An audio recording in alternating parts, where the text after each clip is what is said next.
It turns out that Project 2025 is nothing more than furthering the wealth transfer engine, putting it on steroids. I mean, we have a trickle-down economy right now that was instituted forcefully by Reagan. And even as Clinton, even as Obama tried to mitigate it, slow it down, it continued. And every time a Republican gets in, they increase it. Well, MAGA wants to codify it via Project 2025.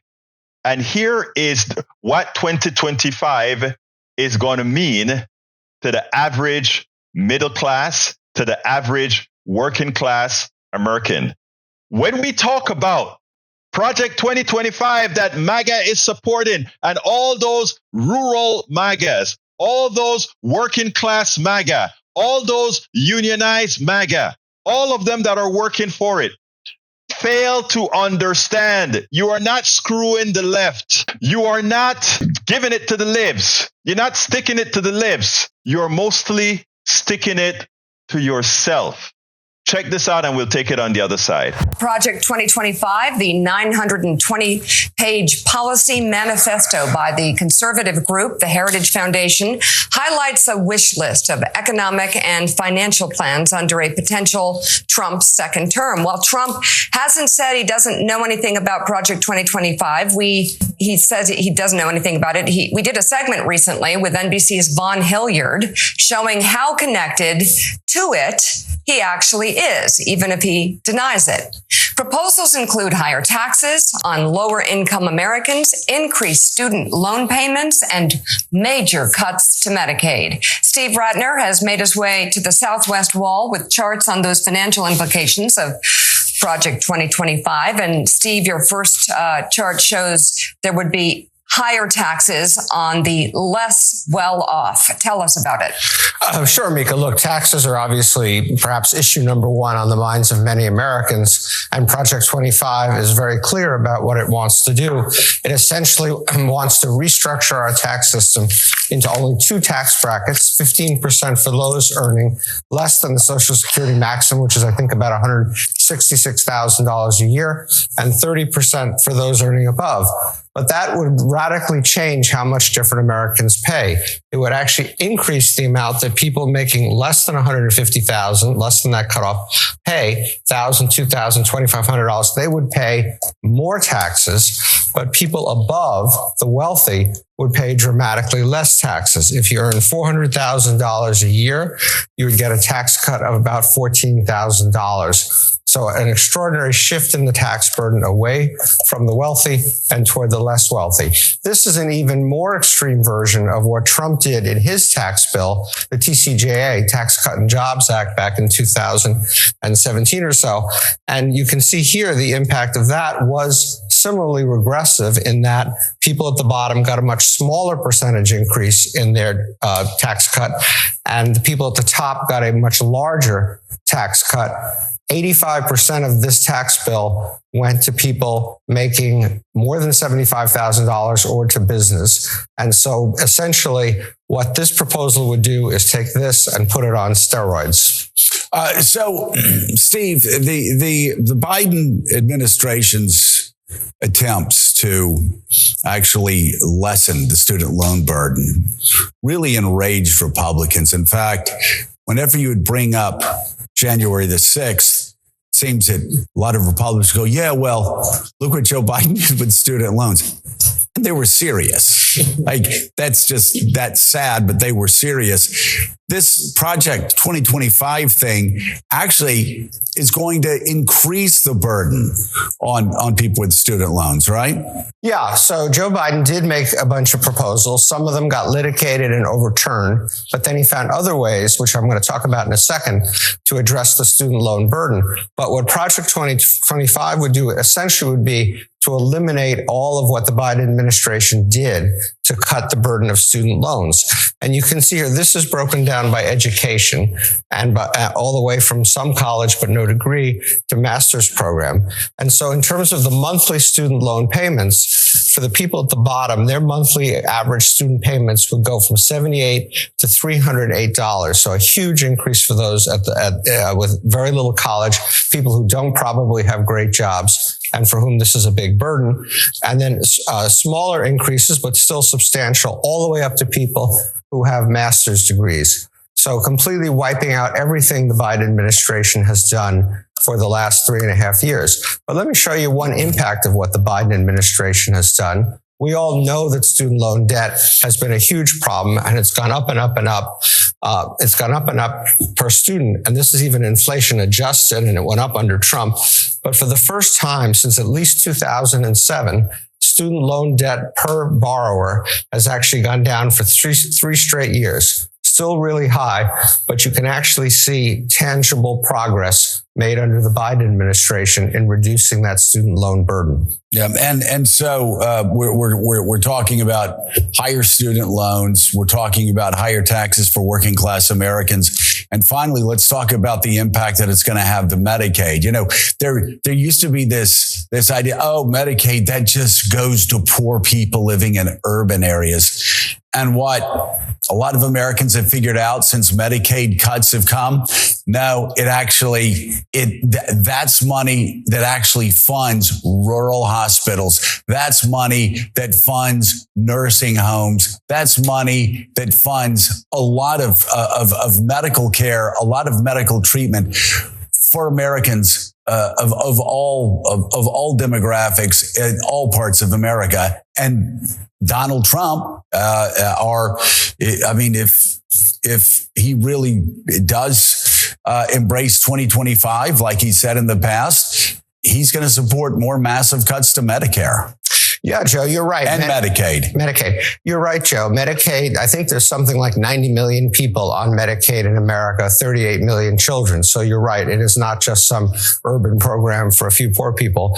And what Project 2025 wants to do is put limits on how long you can stay on Medicaid, effectively kick people off Medicaid, put in work requirements, put in a whole number of restrictions that would dramatically change the number of people who are on Medicaid. So this map shows you by color coding, the darker colors being the worst hit places, what share of enrollees could lose their Medicaid. So in Virginia, in Wisconsin, in Idaho, you could be talking about 40 to 50% of people being kicked off of Medicaid. In every state, pretty much, you can see that it's anywhere from 10% up to 40% all the way across the country.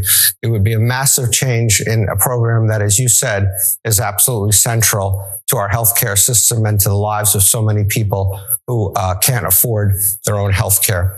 But it's also a question politically of whether this is really a great idea for the Republicans to embrace, because Medicaid is actually extraordinarily popular. Not surprisingly, it's supported by 90% of Democrats versus only 8% who have an unfavorable view of it. But even among Republicans, 65% of Republicans think favorably about Medicaid, and only 32% think unfavorably about Medicaid. So it's terrible policy. It also may be terrible politics for the Republicans to embrace proposals like this. And it's particularly terrible if you look at the map in states like Virginia, Wisconsin, and obviously important states for this election. We spend a lot of, and what's going to be important going forward, and this is a marching orders for everybody here. The mainstream media are going to be concentrating on all the stupidity that Trump is going to do. You know, that childlike behavior by saying, look at Kamala's hair. Look at how Kamala laughs. Look at how Kamala sits. Oh, Kamala went out with Willie Brown a few years ago. Oh, Kamala, that's what they're going to be pushing.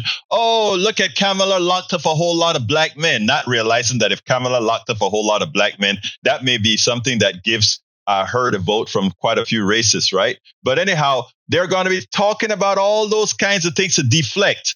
And what Kamala has to do is what she did in that speech that she just gave in Wisconsin. In a 2-minute answer, 15 minutes to call out the lie. 15 seconds to call out the lie, another 15 seconds to correct the record, and you use 90 seconds to tell you how you're going to change the lives of American citizens. And if Kamala does that. And if all of you out there, when you have the Erics and the Brother Lees and the CSAC coming with the ill or misinformation and lies that they have allowed themselves to accept from the right-wing lying machines, you will be able to use the wording that, let's say, Eric uses. You will be able to use Eric's words to gain your credibility as you tell truth to the American people. It works. How do I know? It does. These videos that I do, whenever I challenge a MAGA person and I turn it into a video and I put it out there, you would not imagine the amount of messages that I get that says, "Oh, wow, I've been hearing that on Fox News thank you. Thank you." And that's what it's all about. Remember, progressives are the side that are doing good work to help people. Remember, progressives are the ones with the policies that assist and give people equal access to success. And remember, the other policies are only about conserving that which is not worth conserving because it harms too many. Let's all remember that. Let's all remember that. And if we go out there and do that job, when Kamala says we have all that work to do, that is the absolute fact. We have a lot of work to do because there's a lot of misinformation to dispel. And I'm not talking about being in a hurry to dispel the information from the Erics of the world. Eric's my friend. Eric is completely misled. Eric is completely off base. Eric is completely wrong. But if I were to use that as a reason to hate, I would have fallen into the trap set by the right, which wants dissension. I won't go there. I will continue using the lies of the right to bring more people into the fold. And it is something that one can do. I hear you, Paul. I know what you're saying, Paul. If you allow the sick, if you allow those who have been affected mentally by externalities, if you allow that to change who you are, then they win. If you bring it in and you continue moving forward and you'll use their ill-informed selves to inform others, you win. And that's what we are going to do in November. We are going to win in that landslide I've been telling you all about. Because we have the time. We have the time to go out there and prove, not just with the numbers, but with our way of being, what needs to be done. We spend a lot of time deconstructing the news, trying to parse it into a form that everybody can understand. We try to find those little nitpicks where it flies above the fray, etc. If you really like these videos that we do, I want to ask a big favor. Please go ahead, number one, subscribe to our channel, and number two, please join if you can. Thank you so kindly for watching. Keep watching. Please remember to share. We must populate the entire internet with our progressive message, a message that we know is what most Americans say that they want. So help us, please join.